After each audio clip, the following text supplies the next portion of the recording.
Bonjour à tous, aujourd'hui nous allons parler des ulcères gastriques.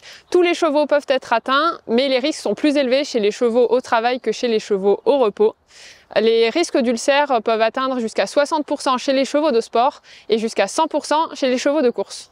Pour commencer, il faut savoir que l'ulcère gastrique est une destruction de la muqueuse de l'estomac et occasionnellement du duodénum, à l'origine de destruction cellulaire qui peut mener à des érosions de taille, de profondeur et d'extension variables.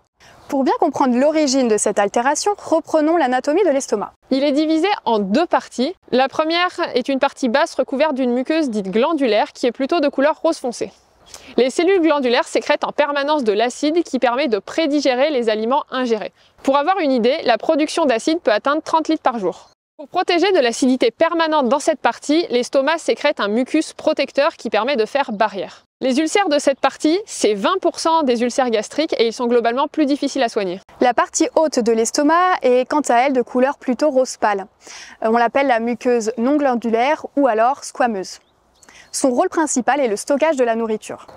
Cette zone est dépourvue d'un système de protection tel que le mucus, et donc la muqueuse est sujette aux attaques acides de l'estomac. Cet acide entraîne donc une brûlure chimique à l'origine de 80% des ulcères gastriques. Pour bien comprendre l'origine des ulcères, il faut se concentrer sur la physiologie naturelle du cheval. Dans la nature, le cheval mange 16 à 20 heures par jour, des petites quantités en continu. Ceci s'explique par un estomac de petite taille, c'est-à-dire environ 15 litres, qui se vidange au fur et à mesure de la consommation. Avec ce fonctionnement, le cheval mastique et salive en continu. Cette salive tamponne l'acidité produite par l'estomac. Entre 40 et 50 litres de salive sont produites chaque jour. Comment savoir si votre cheval souffre d'ulcère gastrique? Pour commencer, il faut insister sur le fait que les symptômes sont variables d'un cheval à l'autre.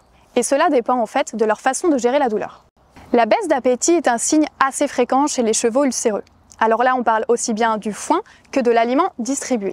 Le refus de manger peut être un signe de douleur digestive. Le poil terne témoigne d'une baisse d'état général et peut mettre la puce à l'oreille quant à la présence d'ulcères gastriques. Attention quand même à ne pas généraliser, puisqu'un cheval avec des ulcères gastriques peut aussi avoir un poil brillant. Une réaction au pansage et au sanglage est très souvent observée chez les chevaux souffrant de douleurs gastriques.